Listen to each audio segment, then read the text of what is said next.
இங்க பாரு, வர வர உன்னோட விளையாட்டெல்லாம் அதிகமாயிடுச்சு. எவனோ ஒருத்த வந்து என்ன கல்யாணம் பண்ணிக்கிட்டு கூட்டிட்டு போயிட்டா, அதுக்கப்புறம் உனக்கு பாலை மட்டும் யார் தருவாங்க?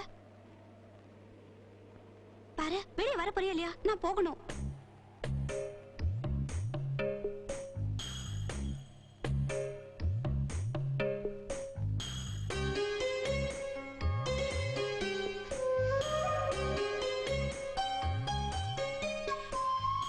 என்ன என்ன பாக்குற? சீக்கிரம் பாலை குடி. ஓ கோமா, சும்மா தமாஷுக்கு சொன்னேன். உனக்கு ஒரு விஷயம் தெரியுமா? நம்ம ஊர்ல ஏதோ அசம்பாவிதம் நடக்க போகுதா. அதை தடுக்க துர்க்கை அம்மன் சிலை செதுக்கிறதுக்கு வெளியூர்ல இருந்து சிற்பி வராரா. குடி.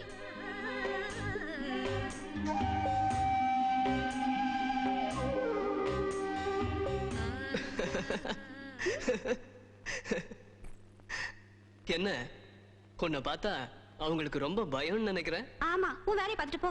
அடேங்கப்பா, சும்மா தமாஷ் பண்ணா இந்த அளவுக்கு கோச்சுக்கிற? நான் இந்த ஊருக்கு புதுசு. ஊருக்கு புதுசுன்னா வந்த வழியே திரும்பி போ. இந்த ஊர்ல இருக்கிறவங்க எல்லாம் ஒரு மாதிரி. பொண்ணு, ராஜராஜவர்மாவோட அரண்மனைக்கு எப்படி போகணும்? என்னன்னு சொன்ன? பொண்ணுன்னு? ஏன் நீ பொண்ணு இல்லையா? சந்தேகமா? இத பாரு, நீ இப்படி எல்லாம் பேசணும் நான் என்ன பண்ணுவேன்னு எனக்கு தெரியாது. என்ன பண்ணுவ? எங்க பண்ணு பார்க்கலாம். சரி, உனக்கு என்ன வேணும் புதுசு? அட கடவுளே, என் பேரு புதுசு இல்ல, எனக்கு ஒரு பேர் இருக்கு. அது தெரிஞ்சுக்க வேண்டிய அவசியம் எனக்கு இல்ல. அவசியம் உனக்கு இருக்கோ இல்லையோ, அடுத்த தடவை என்ன பார்க்கும்போது புதுசு கிதுசுன்னு கூப்பிடாம சந்திரசேகரன் அழகா கூப்பிடு. அதான் என் பேரு. இந்த ஊர்ல துர்க்கை அம்மன் விக்கிரகத்தை செதுக்க வந்த சிற்பினா.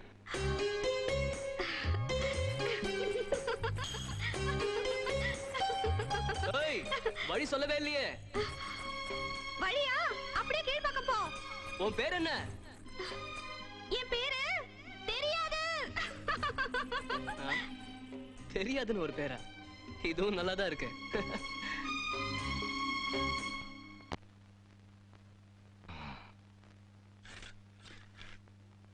நான் 101 ராத்திரி கடும் விரதம் இருந்து தேவி மந்திரத்தை உச்சரிச்சு விக்கிரகத்தை பிரதிஷ்டை பண்றதை விட பிரம்மச்சாரியான ஒரு சிற்பி தேவி விக்கிரகத்தை செதுக்கி பிரதிஷ்டை பண்றது சிறந்ததுன்னு கேள்விப்பட்டேன்.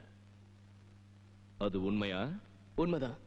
என் மனசோட ஐம்புலன்களுக்கும் கடிவாளம் போட்டதுக்கு அப்புறம் தான் என்னால தேவி விக்கிரகத்தை செதுக்க முடியும். ராம்ஜி, இவர் தங்குறதுக்கு இடம், மத்த ஏற்பாடுகளை நீதான் கவனிக்கணும். சரிங்க ஐயா. தங்கறதுக்குன்னு வேற இடம் தேவையில்லைங்க ஐயா. வேலை பார்க்குற இடத்துல தான் நாங்க தங்கணும். பலே. தேவி விக்கிரகம் தயாரான உடனே என்னோட விக்கிரகத்தை செதுக்கி கொடுக்கணும். மன்னிக்கணும், உயிரோட இருக்கிறவங்க விக்கிரகத்தை செதுக்க கூடாதுங்க ஐயா. அத தீர்மானம் பண்ண வேண்டியது நீ இல்ல, ராஜராஜவர்மா. வணக்கையா.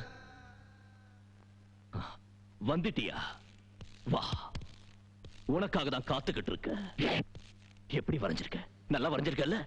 என்னால முடிஞ்ச வரைக்கும் முயற்சி பண்ணி வரைஞ்சிருக்கையா. எங்க எங்க எங்க நான் பார்க்கணும்.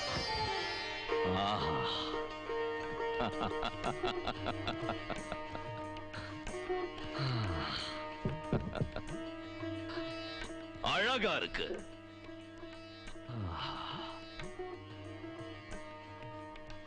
இவ்வளவு அழகா ஓவியம் வரைய எப்படி முடிஞ்சது? ஏ செல்வி, ஏ செல்வி, செல்வி, செல்வி. என் மனசுல செல்விய அணு அணுவா ரசிச்சு அனுபவிச்சு நான் இதை வரைஞ்சிருக்கையா. உனக்கு என்ன வேணும் கேளு. உனக்கு எவ்வளவு கொடுத்தாலும் என்ன கொடுத்தாலும் ஈடாகாது. ராம்ஜி ஐயா.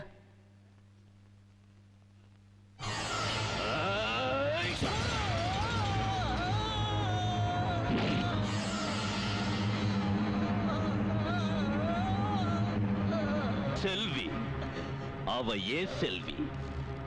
அவளை அணு அணுவா ரசிச்சு அனுபவிச்சு ஓவியம் வரைஞ்ச இந்த கை இருக்க கூடாது.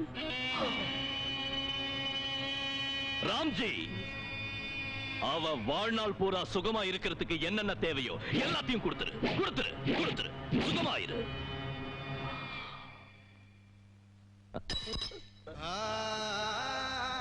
செல்வி,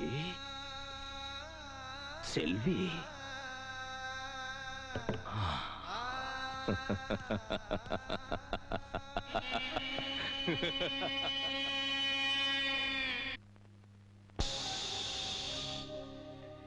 நாகம்மா, எனக்கு உன்னை விட்ட வேற யாரும் இல்ல.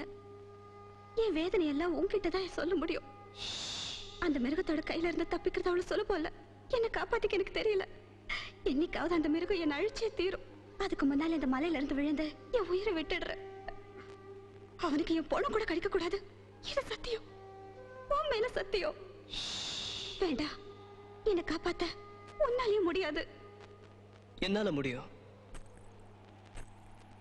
அம்மன் விக்கிரகத்தை செதுக்குனதுக்கு அப்புறம் நான் திரும்பி போகும்போது உனக்கு விருப்பமா இருந்தா நீ என் கூட வரலாம். நாம 2 பேரும் சேர்ந்து ஒரு புது வாழ்க்கையை ஆரம்பிக்கலாம்.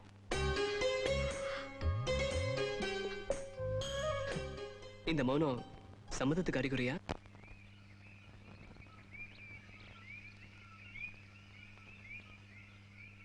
சந்திரா, என்ன யோசிக்கிறீங்க? செல்வி, இத்தனை நாள் நான் பட்ட கஷ்டம் நாளைக்கு தான் தீர போகுது. நாளைக்கு என் வாழ்க்கையில மறக்க முடியாத நாள். நாளைக்கு துர்காஷ்டமி இல்லையா? ஆமா. நாளைக்கு விக்கிர பிரதிஷ்டை பண்ணதுக்கு அப்புறம் நீங்க இங்க இருந்து போயிடுவீங்கல்ல? போனதுக்கு அப்புறம் என்ன? திரும்பி எப்ப வருவீங்க? காஞ்சிபுரத்துல ஒரு கோயில் வேலை இருக்கு, அதுக்காக போறேன். நான் காத்துட்டு இருப்பேன். எதுக்கு? உங்களுக்காக காத்துட்டு இருப்பேன். மறுபடியும் நான் இங்க திரும்பி வருவேன்னு சொல்லலையே. அப்படின்னா இத்தனை நாள் என்கிட்ட காட்டியிருக்காத எல்லாமே நாடகமா? அப்படின்னா இதெல்லாம் காதல்னு நான் சொன்னனா? உனக்கு நீயே ஏதோ கற்பனை பண்ணிக்கிட்டா அது ஏன் தப்பு இல்ல. நான் போறேன். முடிஞ்சா மறுபடியும் சந்திப்போம்.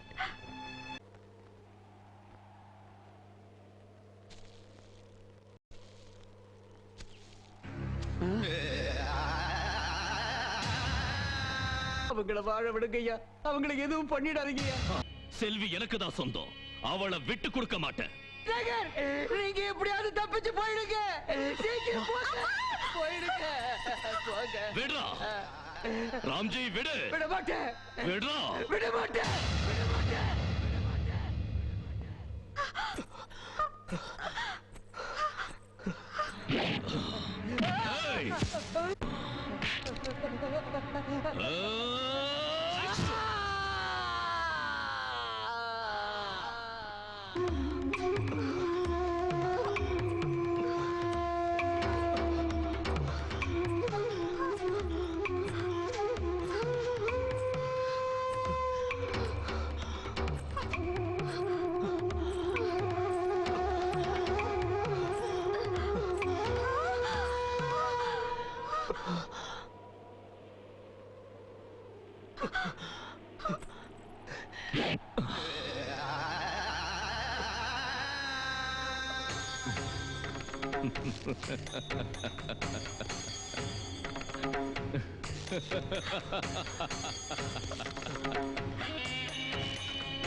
ஆஸ்தி அந்தஸ்து வேண்டாம்.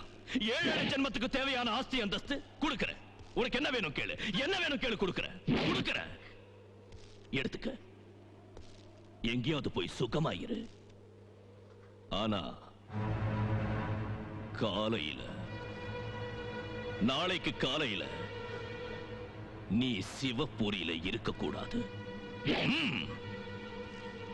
அத நீ தீர்மானம் பண்ணணும். இல்லன்னா இந்த ராஜவர்மா தீர்மானம் பண்ணணும். கேளு. என்ன வேணும்?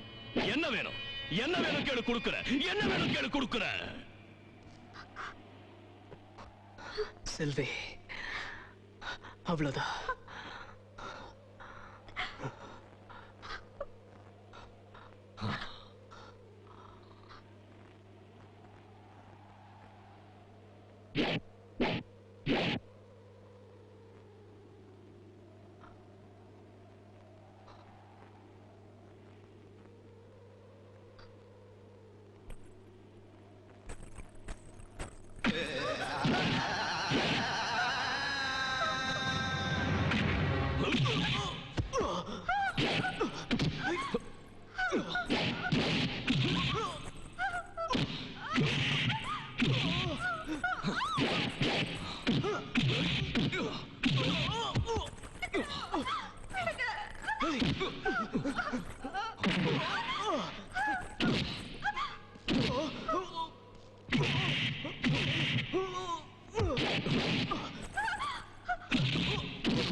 செல்வி செல்வி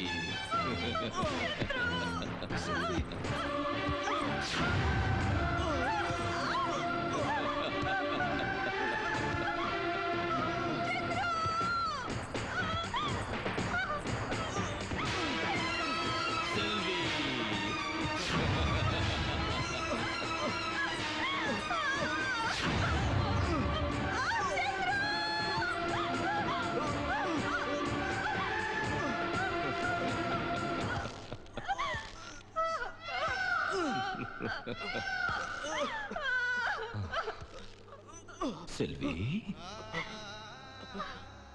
ஐயோ